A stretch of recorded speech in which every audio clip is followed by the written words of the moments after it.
Good afternoon, everyone.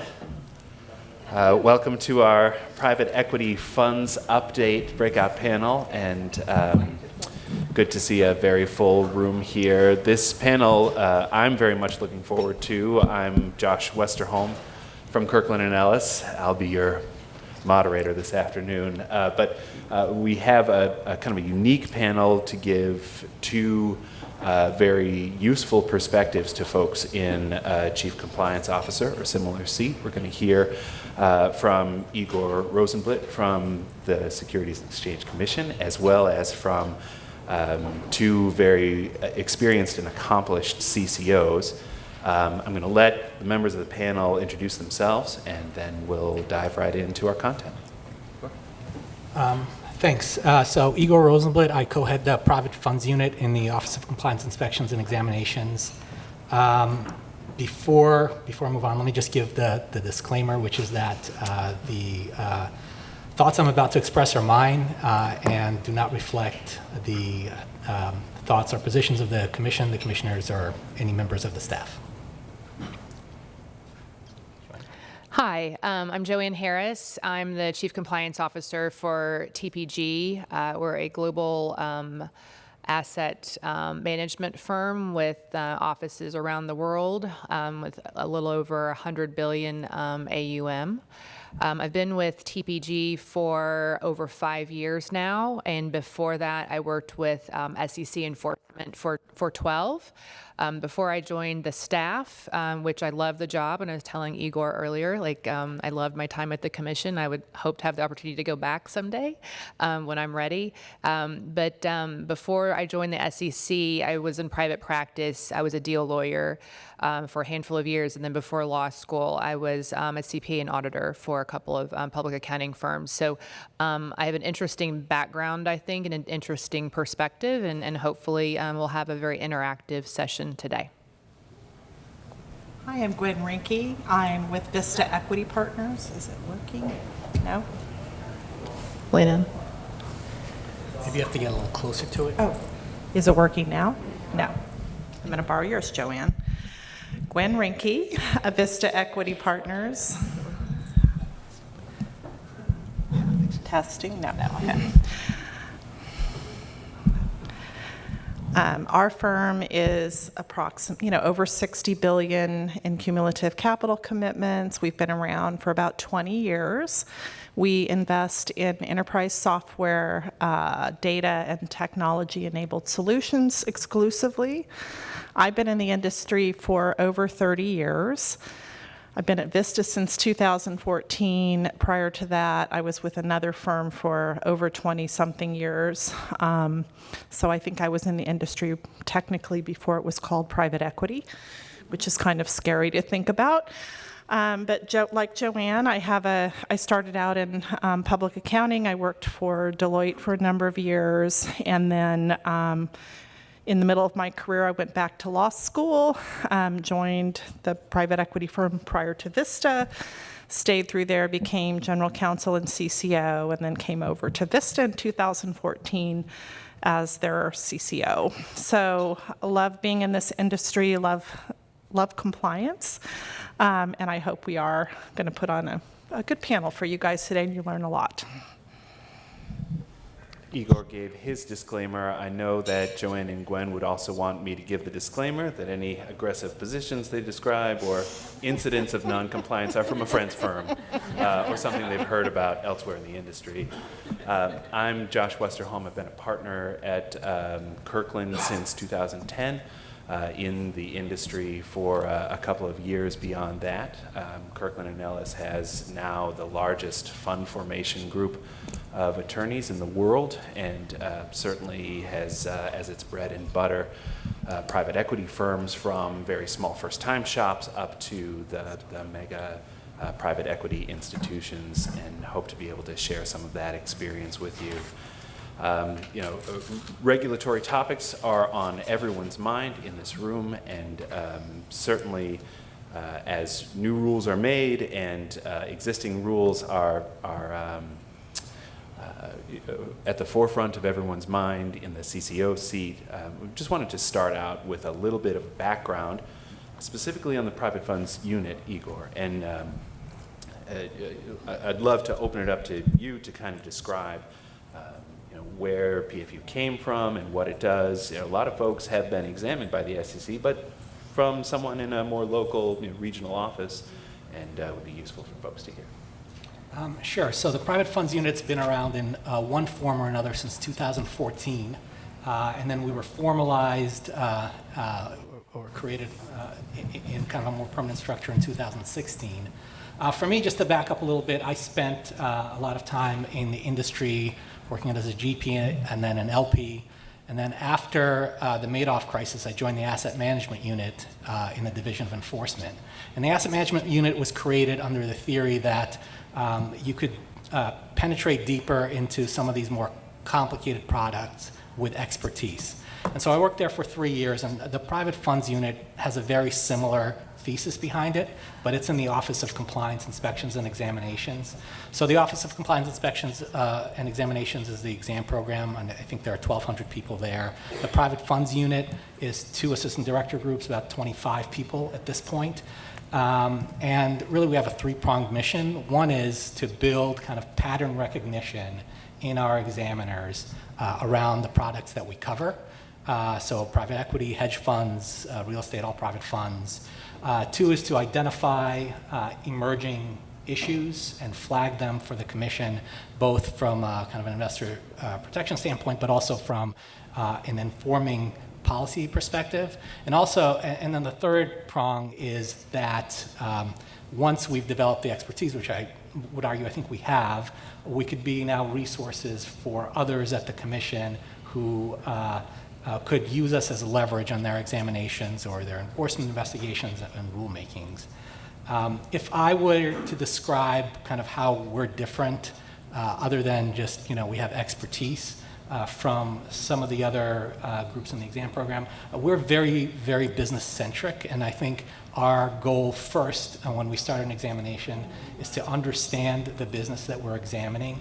And we believe by doing that, we can do a better job at risk spotting, but also we could do a better job at spotting things that might appear to be risks but are not risks. And by doing that, we can kind of be more efficient and effective in what we do, which is, I think, what we've proven out over the past couple of years. And to support that, we have an exam process that's also very business-centric, and we also kind of approach everything through a lens and a framework, which also asks the question of what's the business, what are the kind of the stressors of the business, and how can we identify those risks and be more efficient in what we do. And that's really useful background, and particularly thinking back to the days post Dodd-Frank, early to mid 2012, when the first exams of private equity came out, you would get exam staff kind of fresh off the mutual fund beat asking a private equity sponsor, where's your transfer agent, or how many independent directors do you have? And so there was a bit of an education process. The change and the increase in experience and sophistication on private equity has come with a lot more focus on fees and expenses in particular, which have been a recurring issue on our clients' exams, certainly have come up in a number of public statements by the staff, and I'd be curious if we could kind of talk about some of your team's recent experience, particularly in that area, things that you might focus on, things that you have seen coming up again and again. Yeah, so I'd be happy to talk about fees and expenses generally if you'd like. I want to cover 3 things that I think are new in the area and that emerging that we've been observing and that perhaps you all should think about. So one of the things we've been looking at recently at a number of private equity firms is just the calculation of the management fee. And there are a couple of wrinkles to that calculation.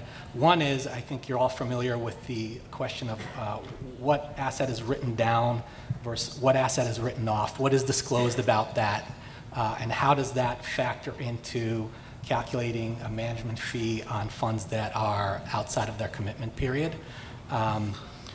So related to that, there is kind of the question of partial liquidations, which turns out to be more complicated than it sounds. If there is a write-down of part of the portfolio company, does that mean the management fee should be reduced? And if so, in what circumstances? And if not, in what other circumstances? So we've been taking a look at that. That has proven to be, I think, more widely an issue than I had expected it to be. There's been one case in the area, I think, which is the ECP manager's case, which I think if you read, it looks pretty straightforward. You know, there were some warrants that had a value assigned to them that expired worthless. But similar things happen in more complicated ways. So we've been taking time to look at that. We've been also spending some time looking at expenses related to co-investment activities. As co-investments have grown, the practice of how to allocate co-investments and whether or not to warehouse things on your subscription line or how to allocate the co-invest or how to pay for co-investment expenses also has become more complicated. So, for instance, the cost of a subscription line, not just the interest cost of a subscription line if it's being used for the benefit of co-investors, but also the cost of setting the line up, commitment fees, undrawn capital fees. Those are all costs that could potentially be significant if you're a large firm. Broken deal expenses, which is not new, but continues to be kind of an issue in the co-investment arena. And also, I guess I don't know how else to describe this, but these are portfolio company expenses that the manager has chosen to pay out of the fund. So, for instance, the one that comes up often is if you want to replace your CEO and you want to hire your headhunter through your firm instead of through the company, and then bill those costs out to the portfolio company. So that works great if you do indeed bill those costs out to the portfolio company, but if for some reason the portfolio company goes away, or if something else gets in the way of that rebilling, when is it fair for the fund to bear the full cost of that, and when is it fair for that to be either absorbed by the advisor or somehow allocated to co-investors? And last but not least, fees and expenses related to restructurings and stapled secondary transactions, particularly the legal fees, which tend to be kind of on the larger side in those kind of situations, and the broker fees and the disclosure of those. With that, I have to say that as this industry has matured, as the restructuring industry has matured, and as it's become a little bit less taboo, certain practices that weren't well disclosed have become accepted and much better disclosed, but I've left that on my list. Sure. All of those are very useful to hear, and certainly we have seen similar issues come up across our clients' exams. More broadly than fees and expenses, just want to give you a minute to talk maybe about other initiatives that the private funds unit has undertaken, outside of fees and expenses. Are there things that you're really focused on or seeing come up time and again? Yeah, so at any point in time, I think we're maybe executing 5 or 6 different thematic reviews. It's hard to call them sweeps because our group is quite small, and therefore the number of exams we do, I don't think really qualifies as a sweep. But the things that we've been doing kind of on a systemic basis or systematic basis, again, looking at stapled secondary transactions and restructurings. I've spoken about those before. The industry has evolved a bit, and so some of the practices that I think we've observed earlier have gotten cleaned up. There are other practices that still, I think, could use a little bit more attention. A couple that come to mind is one of valuation. So the valuation that is used for as kind of the mark off of which the stapled secondary restructuring is priced is obviously important. One area that we've seen a couple of issues with is that occasionally in that portfolio there are portfolio companies that are ready to be sold, and the advisor knows that they're ready to be sold at the time the restructuring is undertaken. And often they have a decent idea of what the value might be. Sometimes that's not clearly disclosed to the seller, whereas the buyer, who does extensive due diligence, knows the portfolio quite well. And you see the And in those situations, you see the transaction close, the restructuring close, you see a portfolio company being sold, often for a hefty markup. So that's kind of an important area to look at. One just practice of how these are executed that I want to bring up is, as this industry has matured and as advisors have gotten comfortable with the process and LPs have gotten comfortable with the process, we've now run across a couple of advisors that take their restructuring transaction and wholesale outsource it to a broker. And the broker then executes the transaction, contacts the investors, and runs the whole process. The issue that the advisor then runs into is that the broker is also making certain disclosures on the process in place of the advisor. And the broker, of course, has their own motivations. They need to close the transaction. They're not necessarily a fiduciary. And so oversight of that process and the retention of records to show us that there was oversight of that process is important, even as that process kind of moves forward. Given the dislocation, I think we've seen issues in the credit markets for quite some time, in private credit for us, and we've been looking at this area less from an investor perspective, an investor protection perspective, and more from kind of there could be revealed serious investor protection issues here if there is a dislocation, as we're seeing now in the marketplace. So we've been looking at private credit. So valuations there are important too, particularly as they relate to disclosing EBITDA add-backs that might have been used in underwriting the transaction, disclosing any covenant breaches that might be material, especially during a marketing process. We've looked at the valuation of asset-backed securities, of asset-backed loans. The typical valuation of asset-backed loans really looks like more of an impairment analysis, and it really should have two components, an impairment analysis and a look at prevailing interest rates. This has not been an issue as long as interest rates have remained kind of where they are, but if there's a dislocation in interest rates, that should affect the value of the loan, and I think many asset-backed lenders aren't really taking that into account.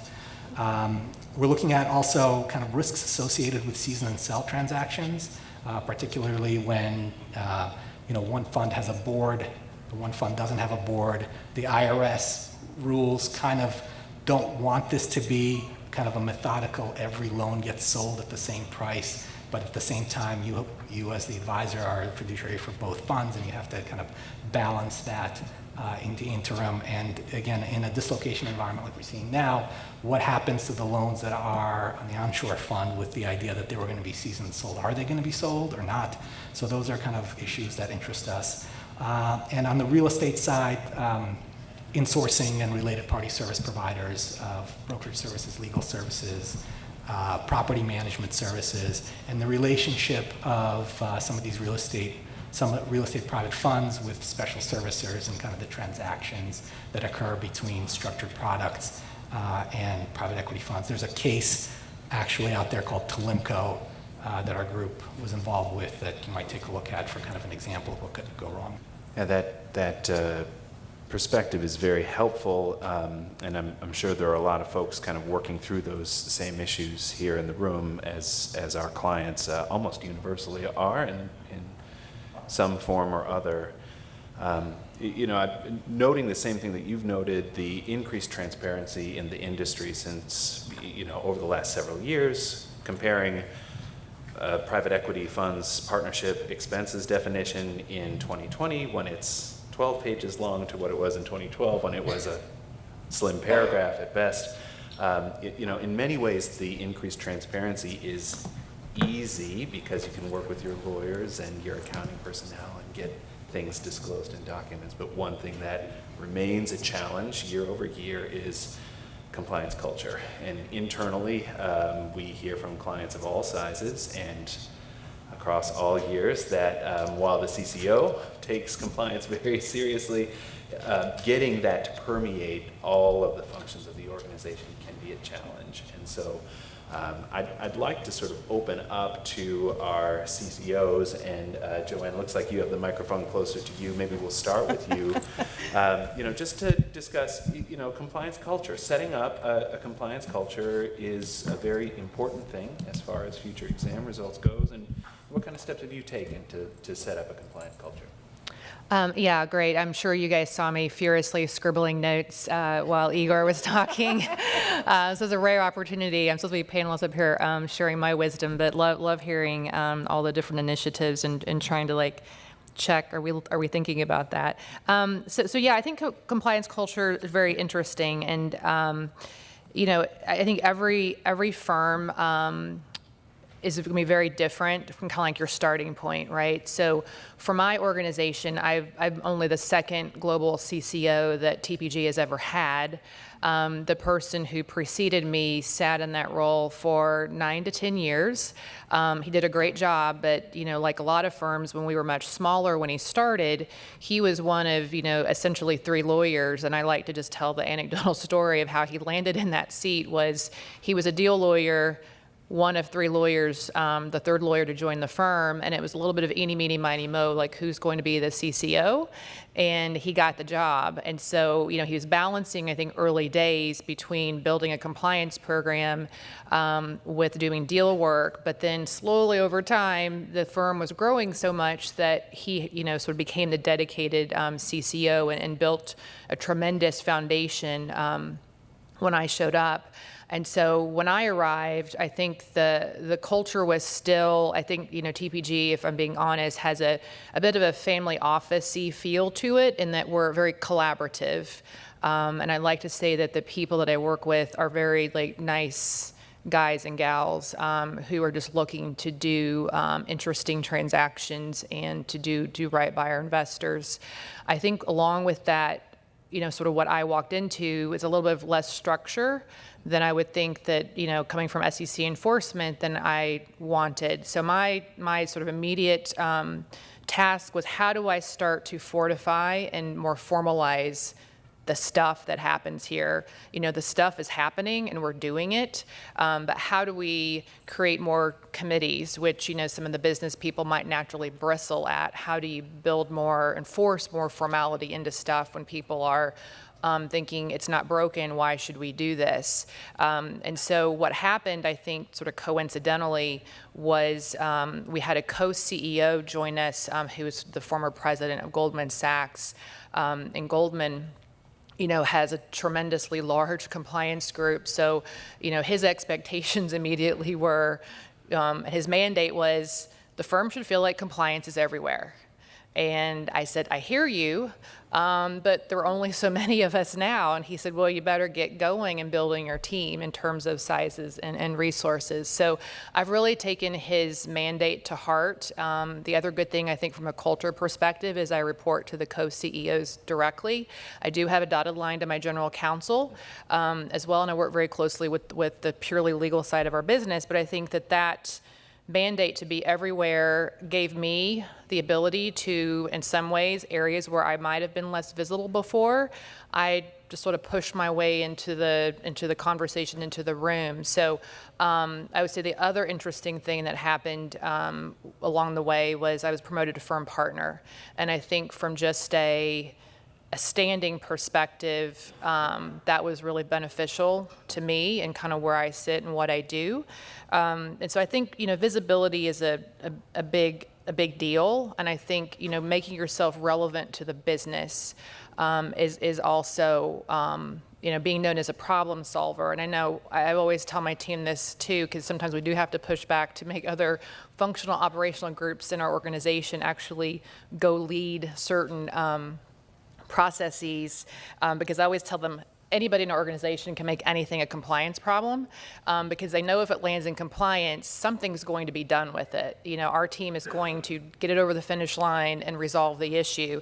So I think on the one hand, it's been sort of great as I sit here today and reflect on the past 5 years, is that I love the fact that I get all kinds of problems brought to me, but sometimes it's not my exact issue to solve, because it's more, say, of a tax issue, which the tax issue could be muddied up. We're doing a transaction, a jurisdiction, and maybe we have to set up some new entities or vehicles to affect that transaction, which may require some regulatory reporting or filings or registrations or something like that, which is kind of how it makes its way to me. But I'm like, no, we've got a chief tax counsel.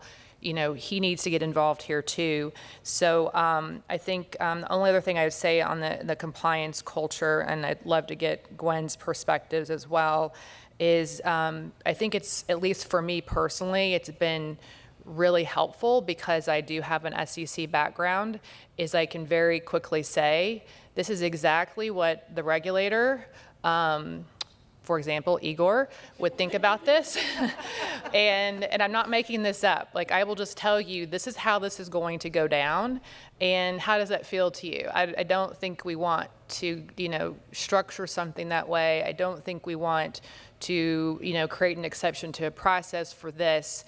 But I think the key component, again, back to being a business and helping to solve problems, is you have to have an option. Like, you have to put a recommendation or something on the table, which makes it easier when you do get into situations, which do happen, where you do have to say that's a hard no, and I can't let that happen. But I do take those opportunities every time I'm interacting with the business as a moment of just education, because you can't assume that any of your business folks understand anything about the regulatory perspectives on things and how things will get, Monday morning quarterbacked, and you'll be put to the test during an exam or an investigation. So, I think it's just highlighting why we have pay-to-play rules, why you got to clear your political contributions with us, all the different things, that just explain to them. And they're smart people, they get it. It's just you have to be able to talk them through it. And so I look for those opportunities to try to keep them on the right side of things. Well, I saw heads universally nodding when you mentioned the CCO being promoted to partner. I think everyone wrote that down as a good idea for their own firm. But there are a number of good points that you raised there, and Gwen, we'd really welcome your perspective on the same question as well. So I think Joanne hit, there's many parts of this, but one of the big parts is we always hear this buy-in from the top. And I think, all of us think about that on a day-to-day basis because we have to be empowered by the people above us. And part of our job is to educate the people that are above us and manage up. And so one of the things I felt very fortunate about in coming into my firm is, the day I walked in, our founder, said to everybody in the firm, "This is Gwen, she's the chief compliance officer, and you have to listen to her. And she's going to be everywhere," just like Joanne said. And so I knew my mandate was very broad. I knew that, I had full backing, and that was very helpful. When we went out to our first firm-wide meeting, I was the first person that stood up and gave the presentation of the day. And I had to, set forth my plan for the firm and what we were going to do. When we went out and met with our portfolio company CXOs, he made sure that I stood up in the room, and if you, by the way, portfolio companies, if you have a compliance question, there she is. And I'm thinking, oh no, I'm the compliance officer of 30 companies. But seriously, it was very important, and that really kind of set the tone from day one. When we had our first exam, he made a point to send out an email, everybody has to cooperate on this. This is important, So all of that really helps. And while you may not have a chairman or CEO that maybe will go to that length, they can, throughout the year, do things that sort of make you important and make you out there and make people realize every day that it's not your job only to do compliance. It's everybody in the firm's job. So that's a super important thing. I think the other thing is being everywhere, getting on every committee you can to make sure you understand what's going on in the firm. that's a really important part of it. I sit on a lot of committees. I also have, weekly, we call them in our firm sinks. I never even heard of a sink before I got to Vista, but we do have sinks there, and I meet with all the portfolio heads. I talk about what's going on, in their particular business. I meet with our CFO. We have a weekly sync with legal so that we're all on the same page. And we have weekly syncs with our outside counsel, because oftentimes as it relates to deals and everything else that's going on in our firm, sometimes they know before I do. And so we make sure that, as a group, we are on a weekly basis reaching out, because we need to understand the cadence of transactions. We need to understand if issues are bubbling up, and try to get on top of things as soon as we can. I think the other important things are, training your folks, and it's not just a matter of doing your annual compliance training. It's really training at the level that they need to understand, and really don't call it training. Call it a session where you're going to sit down and tell them all the things for the job that they need to do, that they need to be worried about from a regulatory standpoint. So we spend a lot of time training. We'll do sometimes 30 sessions a year with different groups throughout the firm, and multiple sessions. And we'll make them a lunch and learn. We'll do a quickie at a Monday morning meeting where we have all of our investment professionals. We'll do a reminder about political contributions, or we'll talk about broken deal expenses. Wherever we can, we'll do training. And of course, there's always the wonderful training moments of when you're working one-on-one with people. So I think you have to integrate yourself wherever you can, whenever you can, so that you become the person that they come to when there's an issue. And now that all leads to another important component of this, which is from a core value. If you have within your firm a way of setting core values in your performance process, ethics, and rewarding people when they report something up that's a problem, like that should be a core value in your firm, because you want people to come to you early if there's something going on. And so if that can be correlated into your core values of your firm, and also into the review process for people, and how they do on their reviews, that's an important thing. So as part of our compliance committee, we will talk about things in the firm that we think are working well or aren't working well, and if there's something that happens, we're going to let the appropriate people know, because that's important. The firm, if there's mistakes, we all got to work together, and if there are bad actors in the firm, you gotta deal with that too. So that reporting mechanism, that encouragement of people to come to compliance when there's things is very, very important. Well, especially for the folks who are in the trenches week to week, I think there were a number of good elements in both of those answers. Thank you. Let me just add. I mean, I think tone in the middle is really important, depending on how big your firm is, because the top people generally, they get it. They just assume that I'm going to go handle it, but it really is that middle layer of folks who are out there executing every day. Like, that's kind of where the tone, I think, really needs to be driven home. And I like to always say, like, just because I think, I like the culture and the sort of where we are today, it's changing. It is not static. You have new people coming in the organization, you have new people, or you have people leaving. And so when new people come in, it is absolutely critical in terms of training that Gwen mentioned, is you get them early. You get them fast, because there's a very good window to get them, because they're very excited to be at the firm. And depending on where they've come from before, they may or may not have come from a strong compliance culture as well. So you need to be able to grab them very quickly. We do a ton of training as well, and I don't like to also call it training if I can avoid it. It's more of just a conversation. Here's what you need to know. So we hit it in lots of different places. At the Monday, global firm meeting, compliance is on the agenda. We talk about stuff. If we've got some interesting SEC cases, we walk through them and just really unpack them. And there's an inevitable amount of questions that come from after that. Like, people are like, this is very interesting. Like, I'd love to learn more about it. We have training tailored to our EA population because, based on the work they do, they are important sources of information because they see things in terms of travel and expenses and meetings and all the things that our people are doing. So we have stuff tailored to these different groups. So I think it's, it's super important to keep that training up to date because you have a workforce that's constantly, in some ways, turning over, and you would make sure you get to folks early enough. Sensible. Well, Igor, I think a lot of folks would love to pretend that a fully compliant culture is all that shows on the first day of their SEC exam. And when they do the first day presentation, I'm sure everyone describes their compliance process in glowing detail.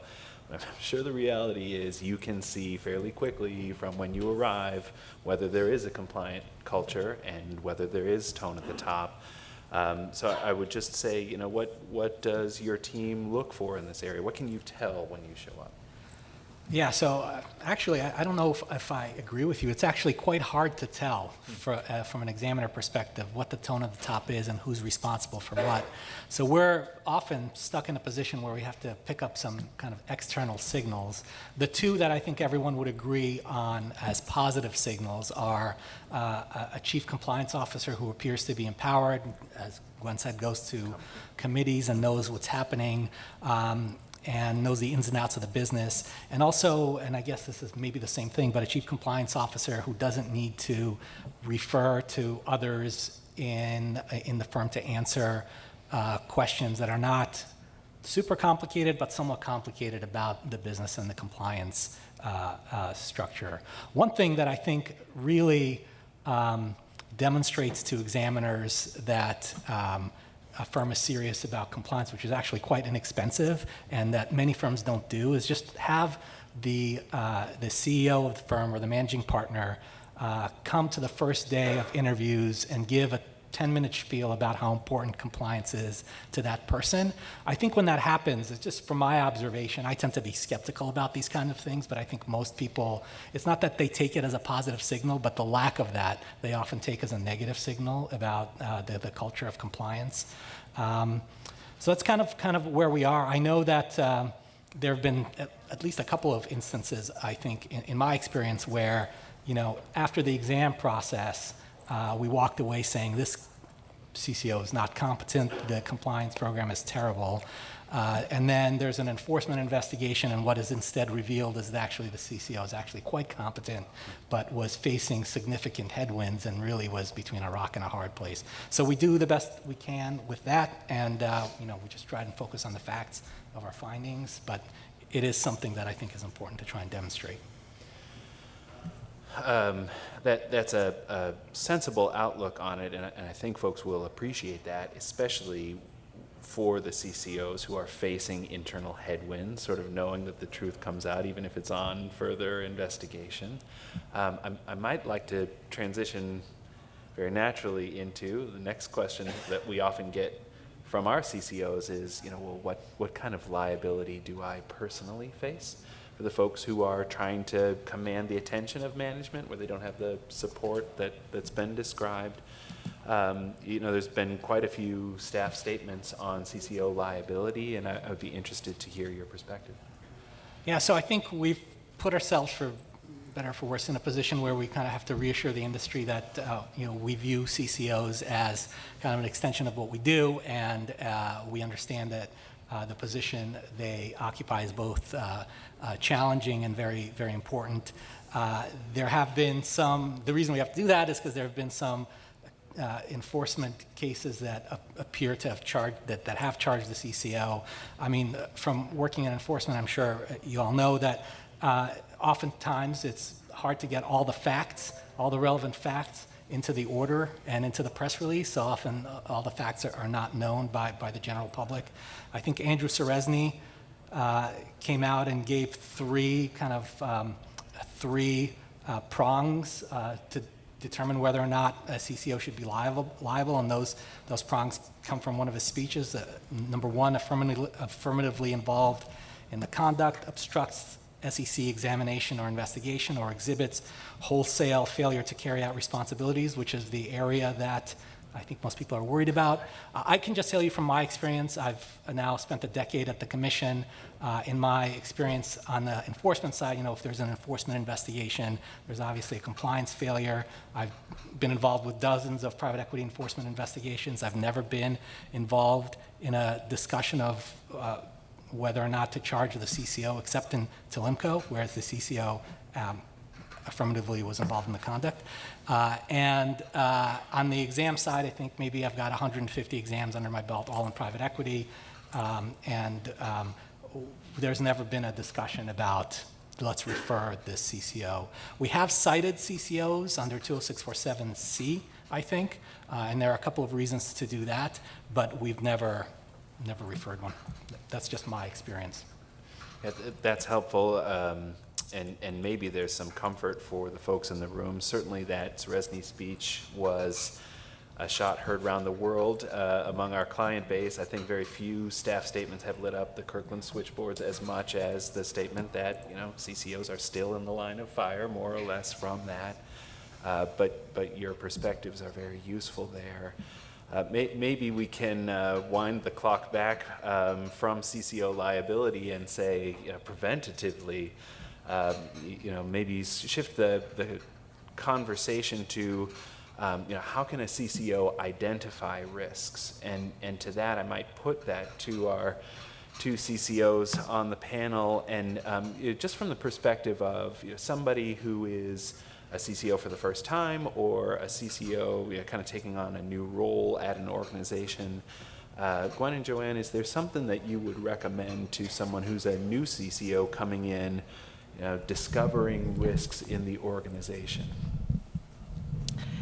So I think one of the things you can do as part of your annual review process is make sure that you have time set aside to go out to each of your business units or each of the key people in your organization and just talk to them about what's going on in their business and where are they growing, what are their plans, and to do this, on a quarterly basis, and set aside formal time, because I think that especially as firms are growing and things are going on, people will remember to reach out here or there. But if you set up a formal process and you say, I'm going to talk to you about kind of where the business is headed and all of that, I think you're going to get a really nice roadmap.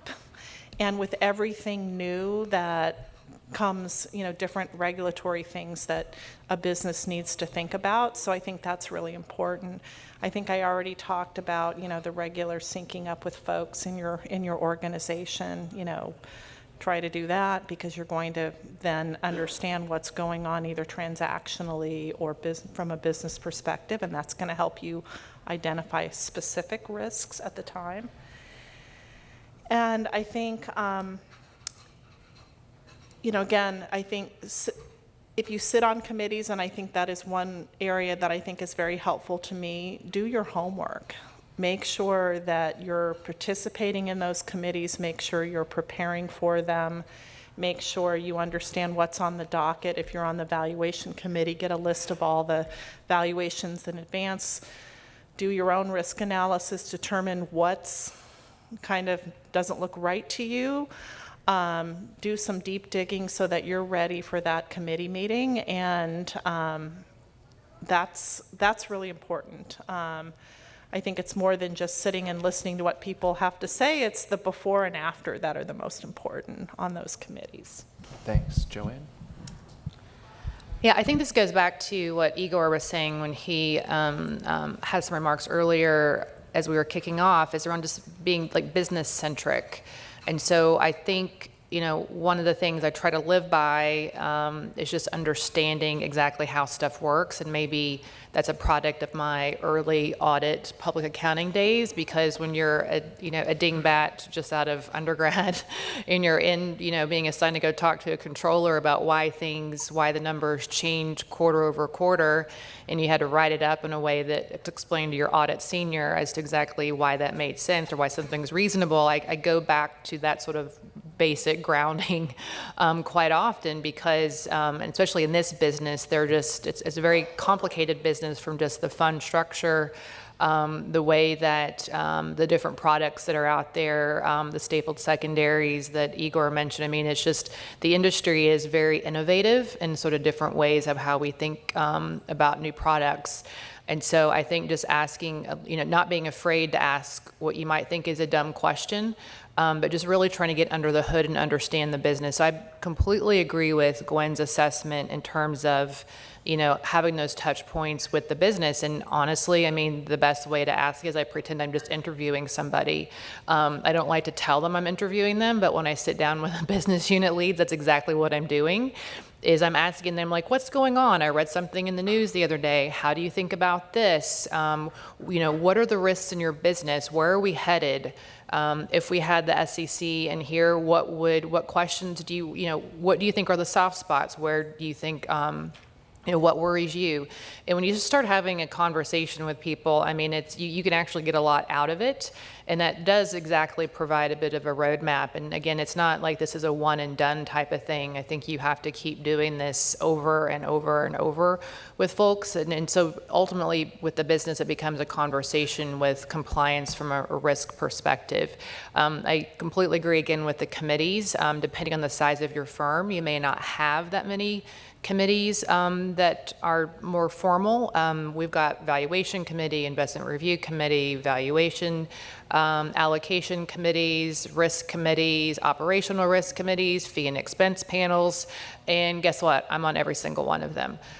So it's, it can be a lot of work, but I think you can pick up a lot of information along the way. And I think one of the critical things is, fee and expense focus by the SEC is not going away. And I completely understand why it's not and why it should not go away. I think that just underscores the need for CCOs to really be arm in arm with their CFO or their CAO at their organization to really understand how all the how the systems work. How are we handling the costs related to these, lines that we're creating, and if we're warehousing investments, like how is it all shaking out in the end? And we should not, as compliance officers, assume that everybody in the accounting and finance functions appreciates the risk and how all the stuff works in the pipes down the road. So, I mean, it is asking a lot for compliance officers to do that, but I think, again, you need to know how it all fits together. And will it all hang together in a way that you can defend it when a regulator comes asking questions on, what is becoming a very broad landscape of potential issues. So I would say, the other thing besides all the committees, the interactions with our business unit leads, is it sounds kind of dorky, but I do this. I try to have one-on-one conversations with our firm partners, our most senior people in the organization, and I keep track of it. Because sometimes then I'll check it quarterly and go, oh, you know what, I haven't actually had a one-on-one session with the head of our real estate group. I need to go find him when I'm in San Francisco next time and find 30 minutes and just sit down with him and just see how things are going.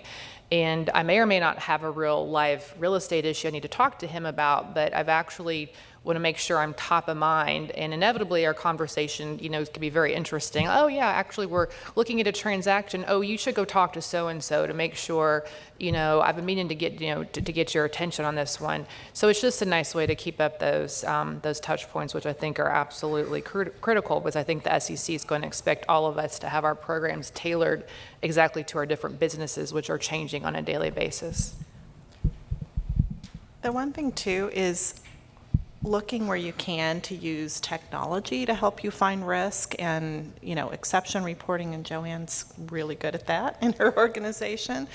So there are a lot of wonderful tools out there, either for looking at your trading.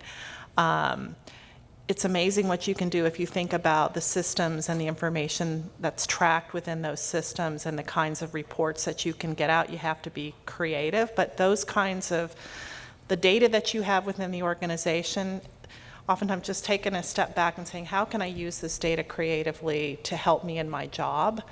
And what tools are there, out in the marketplace right now? So, for example, one of the things we're looking at is, email review is great, but there's so much noise in it. Like, how can we do better? So there's a number of firms now that, use machine learning and AI, and that can overlay your email review system. And so now you can really do a much better job. And so we're looking at doing that. We've just recently implemented a system to help us look at trading. And so technology tools are so important, and that's why I like these kinds of conferences too, because that's oftentimes where I see what's available out there, and stay in close touch with our IT department too. Since I do work with a firm that, we do invest in technology, it's great. I get our CIO all the time will send me notes after he's been at some of these conferences. Oh, you should see this software. It's amazing. And so learn a lot about that just from our CIO. It's one tip that, no matter what the size of your organization, very large organizations can use certain kinds of software to mine all of the data in the organization. It's too much for one person to track, even down to the very smallest firms. Often our smallest PE clients have a dual-hatted CCO, CFO, or CCO in some other role, and using software technology can be very useful to make that person's day as efficient as possible. As far as identifying risks go, just in our last few minutes here, Igor, if you don't mind giving us the perspective of the private funds unit staff as they come on site, I'd be interested to hear how you identify risks in an organization. Sure. So we kind of do a top-down, bottoms-up approach. The top-down approach we do before we even come on site, and that's what we use for our exam selection, and the bottoms-up approach is what we do when we actually show up at the registrant. And I think it all really boils down to a common framework called the auditor-fraud triangle. And the auditor-fraud triangle says that risks exist when there are areas of opportunity, pressure, and rationalization. We kind of look at it as a little bit differently. We look at areas of opacity and conflicts of interest, and the intersection of those, and we try to kind of overlay that with another framework where we look at the liquidity of the products, and so products that are very liquid have one kind of risk, where products like private equity that are very liquid have another kind of risk. But at the end, it's what Joanne said. We try and analyze the business. We use our previous experience. We use kind of this framework that we put together, and it's often more an art than a science. And that's why creating that pattern recognition in the private funds unit is so important. And that's really useful. And you've gone on record in prior speeches talking about the similar topic. Different asset classes have different kinds of risks, different incentives aligned, and perhaps that's useful for someone in a CCO seat who's attending here. What industry am I in? What are the kinds of risks? And perhaps even going back to the exam focus areas that you mentioned earlier, that might be useful to someone as a takeaway. With that, we're just about out of time. And so looks like there's a question. Yeah, just in case not everyone could hear, the question is, there's an advisor's practice of charging through an expense to a fund, but industry practice has sort of changed, and what is the recommended practice? Can they switch midstream? Do I have that question fair? I'd open that up to anyone on the panel to hear the perspective. Sounds like legal advice. Legal advice. Speak to me afterward. I'll be happy to start. I mean, we regularly see across our client base changes in expense practices, and unsurprisingly, it comes up regularly on exam. I won't put Igor on the spot, but I will say both our private funds unit exams of clients and regional exams, fees and expenses are a very careful focus. I think as long as you're within the bounds of your partnership agreement, that's going to be the key standard to abide by. Changes happen, industry changes happen, and expense practices come and go. So if there's some comfort in being with the herd, that no firm is alone in facing those issues. Yes. Maybe talk about the quantity of documentation in kind of technology. Use technology as much as possible. How much of that are you able to actually document electronically versus paper, and trying to balance that? And then maybe from the SEC standpoint, what do you expect to see? Yeah, I would say that, to the extent, you're using technology to produce a report, an exception type report, it's probably prudent to, maintain that. I think there's other times when you're using technology to look something up or, to help you in your overall analysis. I don't know that in every situation you have to keep everything, but I think if something is part of your regular annual review process. And when I say annual, none of us really are doing things annual. We're doing them all the time. But, your regular compliance program, documentation is always important to keep to show what you do and how you came to your conclusions. Igor, do you want to? Yeah, I think That was sort of legal advice, too. from our perspective, if there is an action that you say you've taken, then we would want to see documentation of that action. I think most examiners are skeptical people, and if there's no documentation, they assume it just didn't happen. Yeah, and I think the way that you phrased the question, at least from the legal perspective, shows the right mindset on it. You're creating documents, record keeping, not just for yourself in the present, but for a future viewer as, an examiner. Or is this something that could come up as a DDQ response to an investor down the line? And as long as you keep the future audiences in mind, I think that's a helpful guidepost for what to keep. If it would not be a useful record to have in the future, obviously devil's in the details, but there might be reasons not to make a record or keep a record in those cases. The benefits to also to remember what you did in a particular instance of something happened, because sometimes there is some pattern recognition of exceptions or just, the way things play out that you want to remember or recall how you did, and if you didn't write it down or somehow record it, you might not remember. So for consistency's sake. With that, we're a little bit over time, so I want to say thanks to my fellow panelists. I feel like I have a lot that I want to tell clients out of this, so thanks very much for your detailed insights, sensitive to their time as well. I'll hang around if you had a question that was unasked. I won't commit them to do the same, but thanks very much, everyone.